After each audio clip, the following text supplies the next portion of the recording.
Welcome to the audio excerpts of special seminars and conversations with Nalin Nirula on gettingpositivekarmanow.com.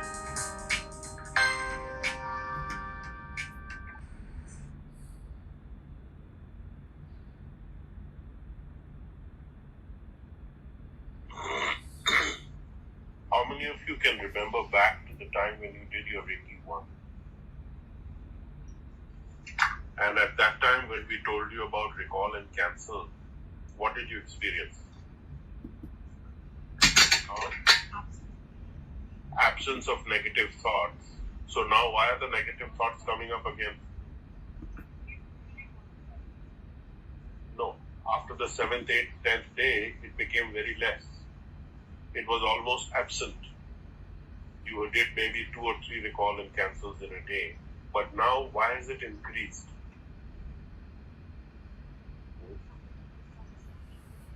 So how many times a day do you do recall and cancel now? Or how many occasions do you have where you should be doing recall and cancel? How many? Why is that? Why do you think that is? Because your life has changed for the better so much. So then why are you feeling that, you have been shortchanged? Because you're taking everything for granted now. So there is some ingratitude, lack of thankfulness, which is why connecting with thankfulness is the first principle out of which all the others arise. The 5 guiding principles, the precepts of Reiki. Just for today, what? Yes. So, why? What does that mean? It means firstly to be thankful for whatever you have, even for your life, for your situation,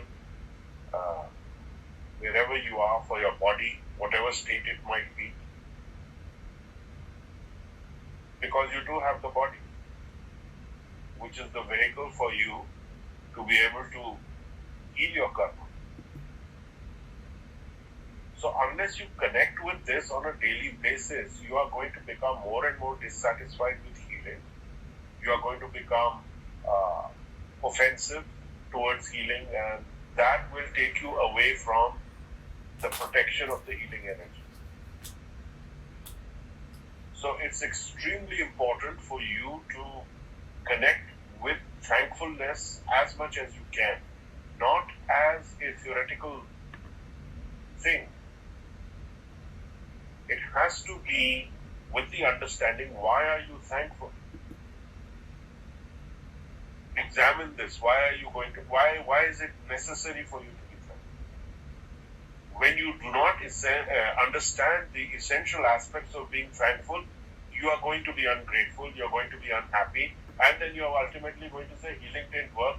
Let me look at some other bungee jumping method of healing where I tear all my crown chakra and my wisdom chakra, go to this Baba or this Babi or whoever it might be, and then come back after 6 years, crying and bleeding, whimpering. What's the point? Is it so difficult to be thankful? It is. Obviously, don't shake your heads. Yes, because you're not. So you need to examine, why am I not thankful? Where is the end of expectations?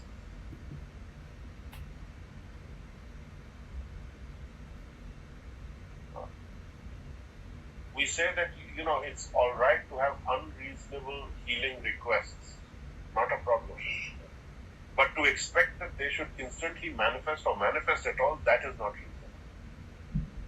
You can ask for the sun and the moon and the stars, no problem. But then to act that it is your birthright, that is what creates the unhappiness. So if you ask, ठीक है, शायद मिल जाए. Maybe I'll get it, no harm trying. If I don't, I'll go happily singing, whistling, skipping on the way. गीत गाता चल नहीं, है? क्या problem है?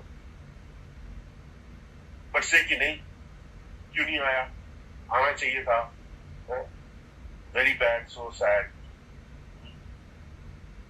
blame the dad, blame this one, master usually let me down. So it's okay, figure it out on your own then if you want to do that.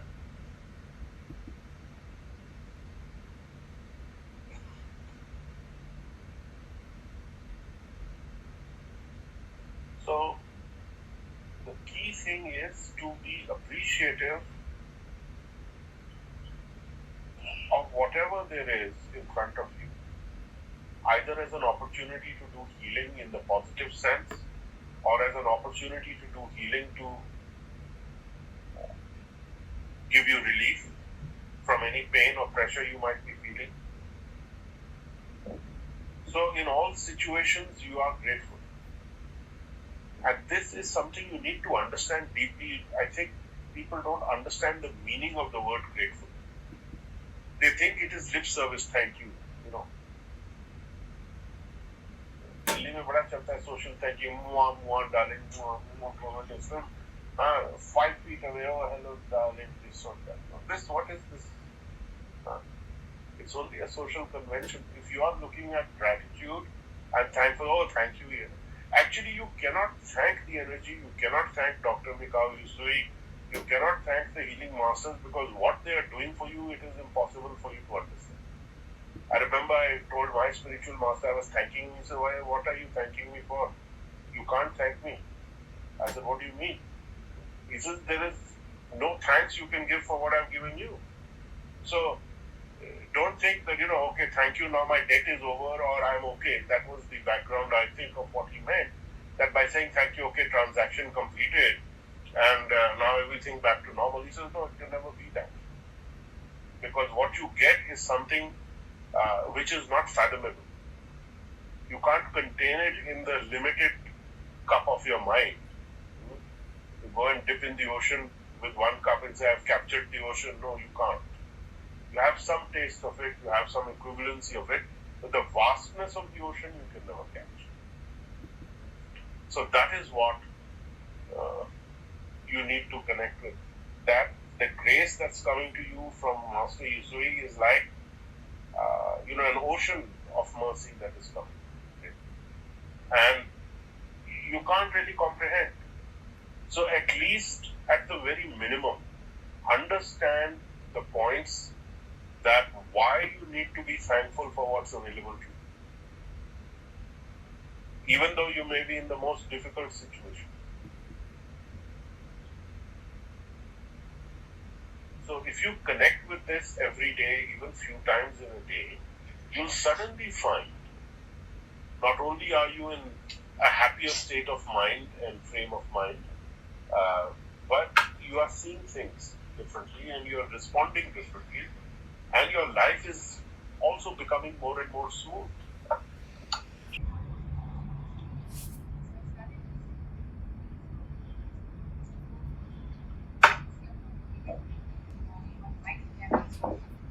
You tell me.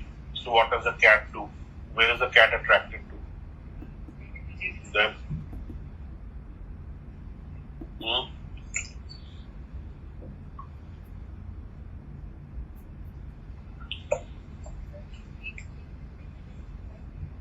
who knows? Did you give it milk? Correct. But you said healing. Okay. Would you like to share that experience? I mean, what was the situation and what was the resolution? You can tell the group what happened, because this is kind of thing that happens with a lot of people. They suddenly start wondering, what did I do wrong? So you can narrate them and you can narrate the guidance and then what happened.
I'd like to just interject a little bit.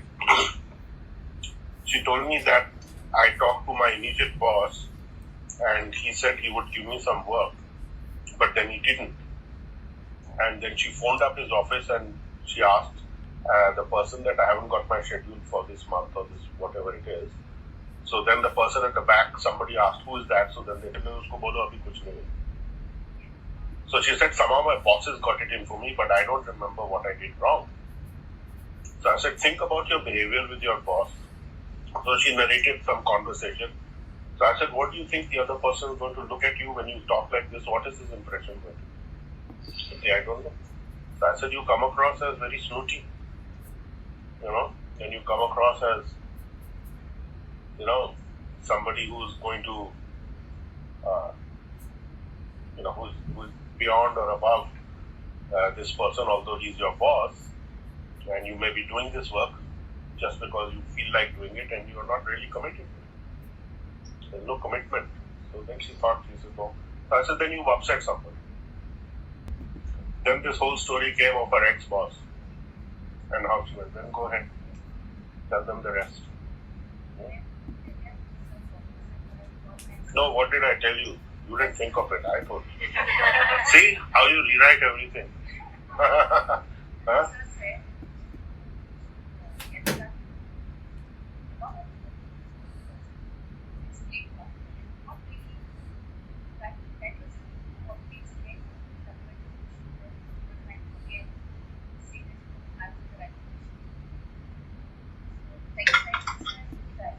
My guidance was go there and say that, I just came to, this thing happened. I haven't spoken to you, but this thing happened and I thought about it later that, I may have actually let you down. Even though it was not technically I was supposed to do the job, but I think maybe you might have committed or said something further on the basis of your telling me. And I took it very casually. So I don't know how much of that she conveyed, but she conveyed sufficient, I suppose. And I said, do it, offer to do something for them free, don't charge them.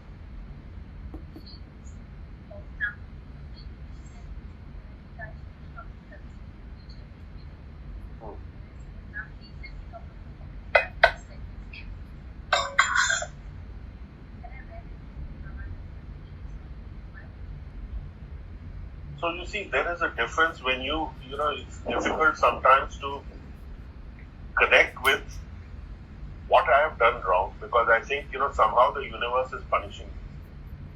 But there's always a mechanism, there's a trail that you can find out. What is it that you've done? So I was pretty certain that, if she's been doing her work properly, suddenly job going out or, people not giving her the work means she's offended something.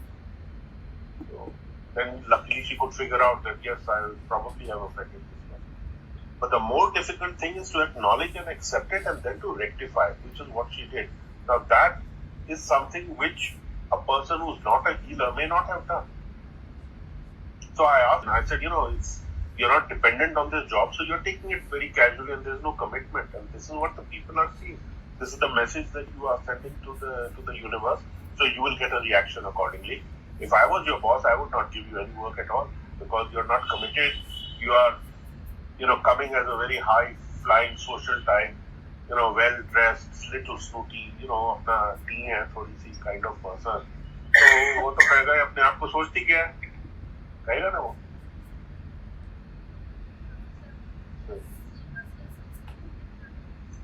See, you know now the connection. So you told her no.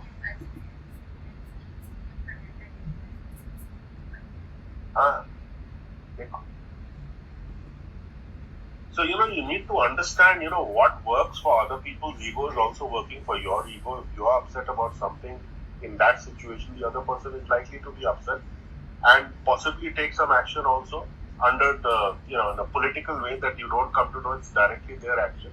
But they will take away your makhan. No dudu. No badam milk. So how many of you can connect with this in your life? Only a few. The rest of you are such blind liars.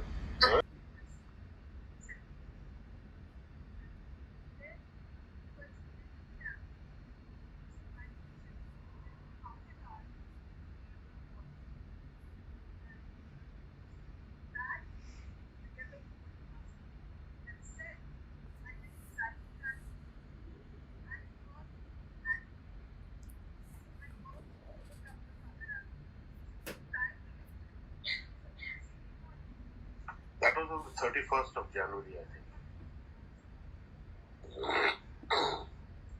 When we find ourselves in a painful or undesirable situation, we tend to portray ourselves as innocent bystanders who have been wrongfully victimized. When we find ourselves in a fortunate or beneficial situation, we tend to claim credit for it. The reality behind the two types of conditions is the same. Both are self-created, the seeds for it having been sown by our actions and given growth and maturity by the time factor. Negating this aspect of time decisively is not possible by common measures available, although some adjustments are always possible in the normal course of life. To conclusively change the pressure and weight of results brought in front of us in time means having to change the nature of the time factor itself, which brings the delivery of results to us. In order to change this, there has to be permission from the programmer of time, as well as the ability to overwrite and rewrite the existing programs. Overcoming time then is only a matter of using time daily in karmic healing practice, and thus changing the nature of time's consequences and the delivery of results in a very natural manner. So, in fact, the thought for today, for Dr. Mikao Yusui's birthday, is similar in the sense that it talks about, I can read it out because I don't think you would have got it. So the thought is that long before events materialize, the pattern for events appears in the energy field. The ability to change these patterns in the energy field for events before they manifest is what creates the miraculous appearing karma-changing capability of healers. The 4th of February is a special place of grace in time and space. This is the day when the energies of Dr. Mikao Yusui appear and permit all empowered healers to heal with greatly increased potency to change karmic patterns for themselves and others. The appearance day of Master Yusui's energies are a greatly increased healing blessing that flow through the universe and are therefore of special significance for all healers.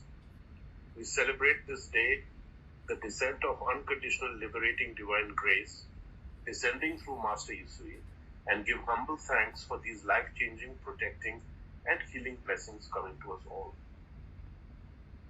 So basically, when you are a healer and you are working with the healing energies, you are changing the event that is about to happen. And that happens because you are going to the energy of that event, which is the template or the design in which things are going to be fitted. It is like, I remember once asking, my spiritual master, I told him, you have really he had built a temple where his spiritual master had taken sannyas in a place under a tree. He was living in a hut. And then around him came up the whole ashram. So he started laughing. He said, I've not built anything. It was already there in the energy field. All I did was to have the bricks put into it. So it's the same with events that happen in your life. It's there in the energy field. To go to Jaipur personally, to pick up, choose crystals, to have them carved. And then how the artist who is carving, each crystal has an energy manifestation of what finally the crystal will look like. So the artist is subconsciously connecting with that piece of crystal, and he is removing what is hiding that thing inside. It is not creating, adding, he is removing. So he's removing the extra stuff which is around the form which is already existing in the energy. So, which is why we celebrate Dr. Mikao Yusui's birthday today, because the energies actually appeared on this day. So, because we are connecting to energy healing and we are connecting to rewriting the energy patterns, this day is of great significance for us. His physical birthday was on a different day, but this is the day of his energy birth, which is what we connect with, and we receive extra blessings on this day. So this is the secret behind 4th of February. Why this is such a special day. Similarly, when we went to Israel, Jerusalem, there is a place called Miriam's Fountain. And that's a very special place because that is the place that the energies of Christ actually appeared first. And very few people know this. And I took a photograph of that place, and that's on the cover of our book, A Knock and the Door Below. So that is the place of Miriam's Fountain. And the place is kind of maintained by the Rothschilds, the very famous banking family of Rothschild. So they had maintained that place. It's a very simple, humble-looking place. Nothing there. A little spring of water comes, a little stream, and it's on a hilltop. There's a valley below. So Mother Mary or Miriam was meditating there, and that's the time when the angel came actually. They talk about the angel's descent. See, sometimes you get thoughts, this is going to go bad for me, or some disaster will take place, and then you get worried and frightened. This is guidance.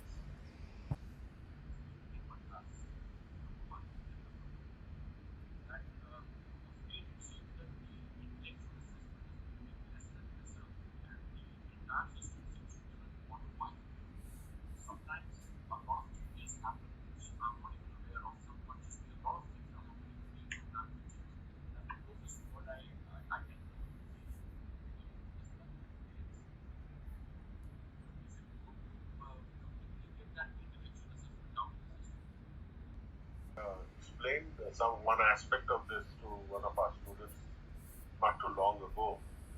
We were talking about the healing practice that we do, and his question was, what is spontaneous healing then? And how does it connect with practice? So I said the practice is, think of it that you are swimming laps in a pool, and you're using all the style and the energy, and you're getting your system okay.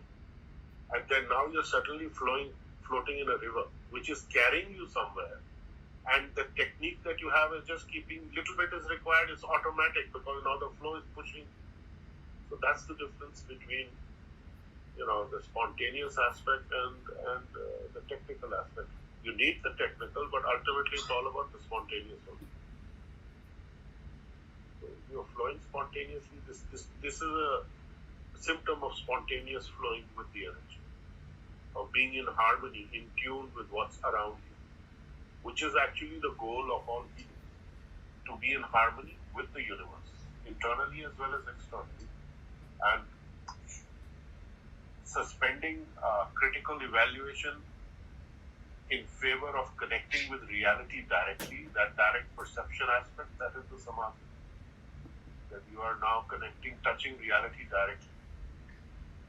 Because enlightenment means to touch reality directly. Direct perception of truth.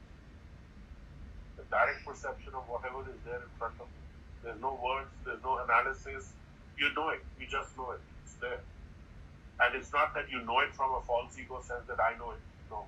Or I am highly knowledgeable and therefore superior. It's just that you know what is going on, you know what to do, you move in the right way. It's like a natural thing. Like some people are natural dancers. They can dance or move rhythmically. It's very natural. Or they're natural singers. The rest of us have to practice harder. So for some people it comes naturally. So everybody has a particular talent that is natural, in the sense that they are expert at it without apparent effort. But that effort has been made in some previous experience of life. And now they are just flowing with it.